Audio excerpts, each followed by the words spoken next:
요한복음 8장을 봅니다. 요한복음 8장 56절에서 59절을 봅니다. 요한복음 8장 56절에서 59절을 보겠습니다.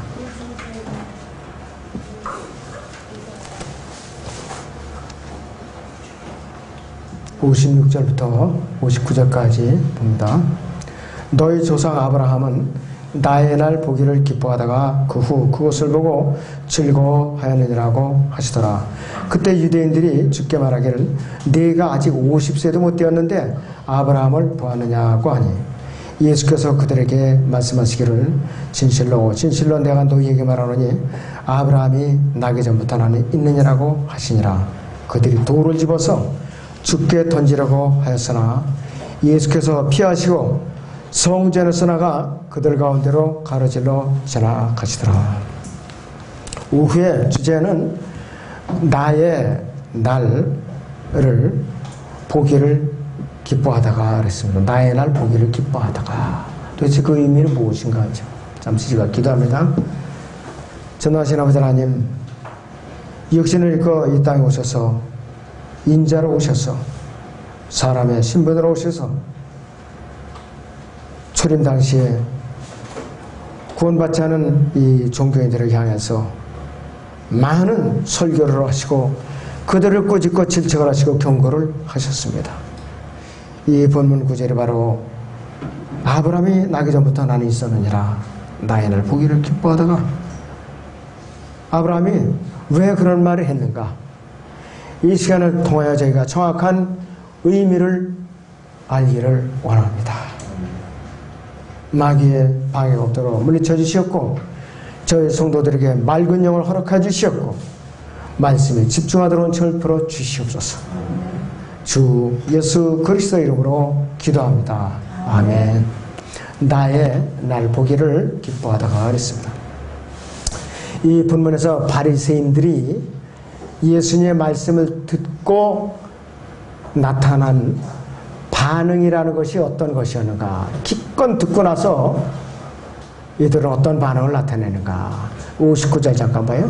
그들이 돌을 집어서 주께 던지려고 했으나 돌을 집어서 주께 던지려고 했으나 감히 육신을 입고 오신 하나님을 돌을 집어서 이제 던지려고 그러는 거예요. 하나님이라는 걸 안다면은 무릎 꿇죠, 당연히. 모르니까 목수의 아들밖에 안 보이니까 뭐 네가 50세도 안 돼도 아브라함을 알았다고? 아브라함이 나기 전부터 있었다고? 이러면서 헛소리를 하니까 그래서 돌팔매질밖에 배운 게 없는 거예요, 사람들은. 왜 그런가? 이들은 요한복음 8장 4절인 대로 너희는 너희 앞에 마귀에서 나오니 그랬잖아요. 마귀에서 태어난 자들로서 영에 속한 자들이 아니기 때문에 이들이 하는 일이라고는 돌을 집어서 던져서 예수님을 때리는 거, 이런 거 생각이 안 나는 거예요. 인간적으로 이해가 안 가니까. 니코데모도 예수님께 밤에 비밀리에 몰래 찾아갔을 때 거듭나는 것이 뭡니까? 하고 물어봤거든요. 모태에 두 번째 들어갔다 하는 것이 거듭나는 겁니까? 난 세상에서 가장 순진한 사람이 니코데모라고 봐요. 니코데모. 얼마나 솔직한 사람이에요. 물론 부끄럽겠지만은 얼마나 솔직했어, 이 사람은. 벌써 성년이 사람이, 그 당시 사내들의 회원이면은 종교의 70인 멤버 중에 한 사람이에요. 그 사람이 체면을 차렸다면은 찾아가지도 않았고, 그런 질문도 부끄러워서 못해, 자존심 상해서. 그러나 니코데모는 부끄러운 거 다 적어놓고, 거듭나는 것이 뭡니까? 모태에 들어갔다가 다시 나오는 겁니까? 이런 질문을 했어요. 저는 그 사람이 그 질문을 함으로 예수님께서 보충 설명을 통해서 그 사람이 구원받았다고 저는 여기고 있어요. 지금까지 성경을 통해서. 그 사람은 요한복음 3장 14절에서 모세가 광야에서 뱀을 들어 올린 것 같이 인자도 그렇게 들어 올려져야 하리라. 그러면서 그 사람이 거기서 십자가 원리를 깨달은 거예요. 거기서. 그래서 나중에는 종교인들이 예수님을 대적하면은 예수님을 변호하잖아요. 나중에는. 자, 그래서 나의 날 보기를 기뻐하다가 이 말씀은 뭐냐? 어디서 해석을 해주는가 이것이. 히브리서 11장을 봅니다. 히브리서 11장. 17절에서 19절을 봅니다.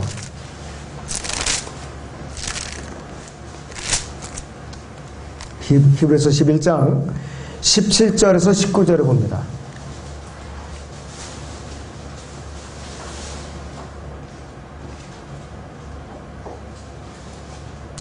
믿음으로 아브라함은 시험을 받을 때 이삭을 제물로 드렸으니 그 약속들을 받은 자가 그의 독생자로 드린 것이라.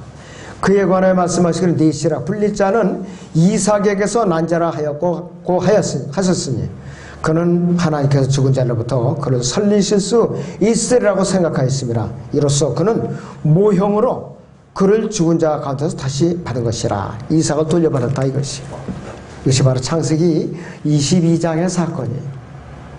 창세기 22장에서는 이삭은 지게에다가 자기 이제 불 지펴 장작을 갖다 지고 가는 거예요. 근데 번제가 없어. 이삭에게는. 그런데 물어봤잖아, 이삭의 아버지. 번제해드릴 양은 어디 있나요? 물어봤어요. 하나님께서 예비하실 거야. 가면 알아. 모리아 산에 이르자 아들을 갖다 꽁꽁 묶어가지고서 그냥 칼로 내리치려고, 그러니까는 이삭이 거기서도 도망가지 않고 가만히 있었던 거예요. 가만히. 그때 하나님께서 끝까지 믿음을 보시고 수풀에 걸린 어린 양 한 마리를 제물로 드리신 거예요. 그것을 통해서, 이삭을 통해서 이제 완전히 안 거예요. 자, 보세요. 11장 10절 19절 다시 봅니다. 믿음으로 아브라함은 시험을 받을 때 이삭을 제물로 드렸으니 그 약속들을 받은 자가 그의 독생자를 드린 것이라. 그에 관하여 말씀하시기를 네 씨라 불릴 자 이삭에게서 난 자라고 하셨으니 그는 하나님께 죽은 자들로부터 그를 살리실 수 있으라고 생각하였습니다. 이로써 그는 모형으로 그를 죽은 자 가운데서 다시 받을 것이라. 아브라함은 독생자, 외아들, 독생자가 제물로 드려지는 장면을 이삭이라는 모형으로 보았고, 이삭을 제물로 바치더라도 하나님께서 죽은 자로부터 그를 살리실 수 있으라고 생각을 했고, 모형으로 이삭을 죽은 자 가운데서 다시 돌려받은 거예요. 아브라함은 이삭을 제단에 분명히 바쳤고, 그를 죽은 자 가운데서 다시 돌려받음으로써 이 구속사역의 모형을 통해서, 갈보리 십자가의 모형을 통해서 예수 그리스도의 죽으심과 부활하심을 보기를 기뻐하다가 그 후에 이것을 보고 즐거워했다 그랬어요. 아브라함은 먼 미래 예수님의 죽으심과 부활 사건을 미리 앞으로 내다봤다 이거예요. 이 자기 아들을 모리아산에서 제물로 드림으로써 예수님께서는 바로 이것을 이제 염두에 두고 있었어요. 요한복음 8장 53절에 보니까 예수님께서는 이 유대인들이 어떻게 반응해 나오나 보세요. 네가 우리의 조상 아브라함보다 더 위대하냐? 그는 죽었고 또한 선지자도 죽었느니라. 넌 네 자신은 누구라고 생각하느냐? 라고 하더라. 예수님께서는 그들에게 너희가 너희 조상이라고 주장하는 거 아브라함은 이미 나를 알고 있었다. 또 나는 나의 일로 인해서 기뻐하고 있었다. 그런데 아브라함의 자손이라고 자처는 너희가 나를 모른다고 하는 것은 너희가 아브라함의 자손이 아니라는 것은 너희가 증거하고 있는 거다. 지금 너희들 입에서 그렇게 쏟아내고 있는 거다. 그렇게 대꾸하고 있어요. 요한복음 8장 39절에서는 너희가 아브라함의 자손이었다면 아브라함이 이를 행하였으리라 이것이요. 근데 마귀에게서 나왔으니까 마귀의 일들을 하고 있는 거죠. 어떻게 하면 메시아를 잡아 죽일까, 못 박아버릴까, 이런 궁리만 하고 있더라 이것이. 심지어는 안식일에 누구를 고쳐주셨다면 안식일에 병 고쳐줬다고. 자기들은 안식일에 소 여물도 먹이고, 그리고 이 나귀 같은 거 쓰러졌으면은 일으켜 세우고, 그런 작자들이 그러면 소가 굶어도 먹이지 말아야지, 여물을 먹이지 말아야죠. 그리고 나귀가 쓰러졌어 이렇게 세우지 말아야지, 죽더라도. 그 자기 것들은 다 챙겨요. 안식일날 자기는 다 어긴다 이거예요. 그러면서 예수님께서 안식일날 병을 고쳐줬다면은 아주 그냥 잡아 죽일 듯이 이렇게 증오를 하는 거예요. 저주를 하고. 이건 누구에게서 나온 거냐? 마귀 영이 씌었기 때문에 그렇다 이것이. 그래서 이들은 예수님의 입에서 선포되는 진리의 말씀을 분별할 수 있는 영적인 분별력도 없었고 이해할 그 만한 역량이 안 됐다 이것이. 8장 57절 보여. 그때 유대인들이 주께 말하기를 네가 아직 50세도 못 되었는데 아브라함을 보았느냐 했어. 자, 이 육신적으로 눈먼 이 육신적인 자들에게, 영적으로 깜깜한 자들에게 말이 통하지 않는 거야. 말이. 영적으로 눈먼 자들이 처음부터 끝까지 육신적인 관점으로 보니까 영적으로 보일 리가 만무라 이것이. 그들은 자신들의 눈앞에 계신 예수 그리스도께서 자신들과 똑같이 이제 하고 있는 한 인간으로밖에는 여겨지지 않는 거예요. 한 목수의 아들로밖에는 여겨지지 않는 거예요.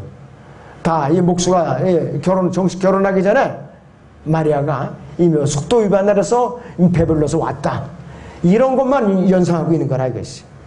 주님께서 하나님의 아들이시고 하늘에서 내려오신 하나님이심을 입증하는 많은 증거를 보여주셨는데 그들은 전혀 깨달을 만한 영적인 분별력이 없었어요. 말로는 그들이 아주 뻔질하게 메시아를 기다린다 그러고 있어요. 지금도 이 옛사람의 통곡에서 통곡을 하면서 그들이 메시아를 기다린다고 그래서 그렇게 기도를 해요. 지금도 통곡에서. 벌써 왔다 가신 지가 2000년이 지났는데도 지금도 그러고 있어요. 메시아께서 흰말을 타고 많은 군대를 거니고 땅에 나타날 침략자 로마 군대를 완전히 몰아내고 사내들이를 높여서 독립 이스라엘 통치 정부를 세우고 랍비들과 선임 제사장들이 이스라엘을 다스릴 것으로 기대하고 있었던 거예요. 그런 메시아를 바라고 있었던 거예요. 그러나 정작 예수님께서 메시아로 오셨는데 이스라엘 정치적인 상황에 대해 전혀 관심을 표명하지 않으셨어요. 빌라도가 신문 받는 입장에서도 지금 나의 왕국은 여기에 속한 것이 아니라 이것이에요. 만약에 나의 왕국이 지금 여기에 속했다면은 내가 지금 12군단도 더 되는 하늘 군대를 불러내려서 이 땅을 치겠다 이거예요. 내가 그런 능력이 있다. 그렇다면 지금은 나의 때가 아니다 그랬어요. 그런데 그 당시에 유대 종교 지도자들은 정치적으로 혁명가인 메시아를 구했던 거예요. 정치적으로 혁명가 예수님을 구했던 거예요. 이것이 우리나라까지 어떻게 전염이 돼가지고 창원기계공단 혁명가 예수, 망치를 들고 머리끈 동인 그러한 예수님을 갖다 깃발을 들고 투쟁하던 시절이 있어요. 언제냐? 도시산업선교회가 판치고 산업 현장들을 다 도산시킬 때 60, 70년대 그 짓 했어요. 그런 분이 아니에요. 그래서 유대인들은 자신들이 메시아가 갖는 영적인 관점을 이해하지 못했어요. 그들 앞에 나타나신 자신들이 메시아를 알아볼 만한 영적인 분별력이 없었던 거예요. 그 사람들은. 그에 앞서서 침례인 요한을 받아들였어야 돼요. 침례인 요한을. 메시아의 길을 평탄하게 다듬는 작업을 하는 침례인 요한을 갖다가 죽여버리니까 그가 엘리야가 되지 못한 것이에요. 그러니까 예수님이 이제 재림이 늦어지게 된 거예요. 연기돼갖고 교회가 그 사이에 끼어버린 것이에요. 자, 요한복음 5장 58절을 보죠. 요한복음 5장 58절.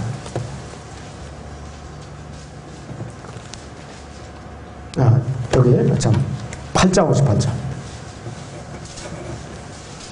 예수께서 그들에게 말씀하시기를 진실로 진실로 내가 너에게 말하노니 아브라함이 나기 전부터 나는 있느니라고 하시니라 그랬어요. 자, 이러니 유대인들은 그 당시에 30세에 공사학을 시작해갖고 33세쯤 됐었을 때에 이 종교인들을 향해서 이 말씀을 선포했을 때에 이들은 이 말씀을 받아들인다는 것은 용납이 안 돼요. 도대체 말도 안 되는 소리라 이것이. 아니 50세도 안 된 내가 벌써 아브라함은 언제 된 사람인데 네가 아브라함이 나기 전부터 있었다고? 그러면서 돌을 집어든 거야. 돌을. 에? 자, 59절 보죠. 그들이 돌을 집어 죽게 던지려고 하였으나 예수께서 피하시고 성전에 서나가 그들 가운데로 가로질러 지나가시더라 그랬어요. 이들은 영에 속한 사람도 아니고 진정한 믿음을 소유하지도 못했고 하나님 말씀을 신뢰하지 못하는 거짓 종교인들이라고 했어요. 이 시대에 거듭나지 않은 가짜 그리스도인들이에요. 영적인 분별력은 아예 갖추지 못한 자들이라고 했어요. 그러면서 겉으로는 경건한 척하는 종교인들, 우리 눈앞에 근엄하고 아주 경건하고 진지하고 거룩해 보이는 자들, 헌신적인 모습을 보이는데 이것은 인간적인 관점에서 그럴싸하게 보였지, 영적인 관점에서 보면은 어떻게 하느냐, 하나님 말씀의 빛이 싹 쐬니까 어떻게 되느냐, 본색이 드러나는 거야. 나 가짜다, 아직 구원받지 못한 자다, 마귀에게 속한 자다, 이런 자라 이것이. 예수 그리스도께서 유대인들을 향해서 말씀하실 때는 지금 이러한 자들에게 말씀하신다면 어떤 일이 벌어질까 이것이. 정통 유대교를 신봉하는 유대인 종교 지도자들이 지금 예수님을 향해서 돌을 던지려고 하고 있는 이 장면이에요. 돌을 던지려고 있어요. 지금도 살아있는 설교자가 살아있는 설교라면 세상도 미워하고 종교인들도 미워해요. 기독교 이 종교인들은 미워해요. 왜? 자기들이 알아들 수 없으니까. 영에 속했어야 살아있는 설교를 듣지요. 자기 영이 죽었으니까 어떤 것이 불행하냐, 살아있는 설교자가 죽은 영에 설교하는 거 참 안타까워요. 먼저 거듭나게 된다. 그리고 죽은 설교자가 살아있는 회중한테 설교하는 거, 이것도 죽은 일에 같은 회중들이 질식해요. 아예 죽은 설교자가 죽은 회중들에게 설교하는 거, 이건 완전히 마귀의 입이죠. 정상적인 것은 하나님 한 영이 있어요. 영과 진리로 경배를 드려야 돼요. 살아있는 회중들이나 설교자는 영이 살아있고 헌신된 상태에서 말씀을 선포하고 받아들이는 거, 이것이 진짜 예배거든요. 근데 예수님 앞에서 이 말씀을 듣고 있던 그 당시에 유대인 종교 지도자들은 어떤 자들이냐, 죽어 있는 자들이란 말이에요. 그 살아 역사하시는 생명의 말씀을 받아들일 그런 틈이 조금도 없었어요. 그러니까 그들이 최대의 무기는 뭐냐, 오직 그냥 돌을 집어서 던지려고 하는 거, 이것이 최대의 무기예요. 최대의 반응이에요. 이건 뭐냐, 이해했다가 아니라 너 아예 나 이해하지 못하니까 그냥 죽여 같다, 이 뜻이에요. 자, 그러면 왜 이들이 돌려쳐서 죽이지 못하느냐. 예수님께 잠시 피했다가 그들 가운데로 이제 지나가셨어요. 지나가셨다 이것이요. 자, 59절을 다시 보세요. 그들이 돌을 집어서 죽게 던지려고 하였으나 예수께서 피하시고 성전에서 나가 그들 가운데로 가로질러 지나가시더라고요. 그러면 그들을 눈앞에서 가로질러 가시는 거에다 또 돌을 던질 수도 있었어요.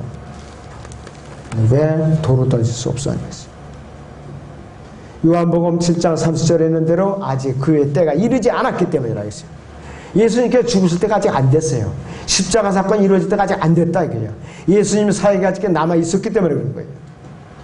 하나님께서는 그분이 계획하신 일정에 역행하고 있는 어떠한 일도 인간의 마음대로 할 수 있는 능력이 없어요. 세상 역사 인간들이 많이 조작하죠. 하나님한테 두고 보세요. 이제 재림하시면은 백보자 심판서 가면서 역사를 조작했던 개인, 역사를 조작했던 나라들 다 엄중하게 심판받아요. 우리나라도 5.18 조작 사건, 그 다음에 4.3 사건 조작 사건, 서울시장 박원순이라는 자가 그 조작한 역사를 기록했어요. 지금 그거 갖고 저렇게 난동을 부리는 거예요. 난동을 부려요 지금. 이런 개개인, 또 중국은 만리장성이 이만리장성이 있어요. 옛날 고구려 거기까지 이제 성을 쌓아버려가지고, 그 티베트도 역사, 동북공정의 역사를 조작을 해갖고 티베트로 공격을 했어요. 티베트 땅에 중국 땅의 4분의 1이에요. 미국에서 그걸 띄워내면은 중국이 힘이 빠져요. 자, 그래서 역사를 조작, 또 일본도 그래요. 우리나라 사만 시대까지 올라가서 역사를 조작하고 있어요, 자기들이. 왜? 자기들의 죄를 자꾸 감추려니까 자꾸 역사를 조작할 수밖에 없어요. 심지어는 임진왜란까지도 합법화시키냐고 지금 역사 조작을 계속하고 있어요.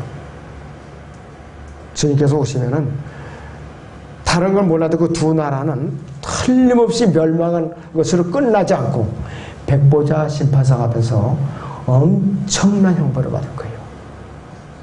예수님께서 제르면서 이 예루살렘 보좌에서 심판할 때는 물론이거니와 그 개개인들이 거듭난 사람들을 제외하고는 엄청난 형벌을 받을 거라 이것이에요. 그랬더니 역사는 함부로 조작하면 안 돼요. 궁중에 옛날에 이조시대 궁중에서도 임금이 말하는 거 있죠. 그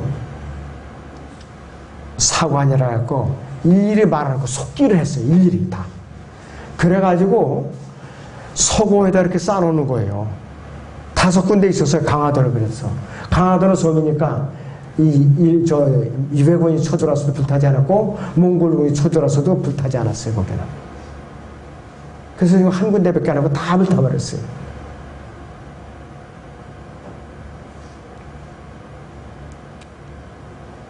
여러분들이 우리는 사실에 의해서 기록된 존엄하신 하나님의 말씀을 왜곡시킬 때는 반드시 벌을 받는다. 그래서 여러분들은 어떻게 해서든지 이 바른 말씀을 보존하고 또 이 존중하고 지키는데 최선을 다할 것이 우리의 의미입니다. 자, 기도합니다.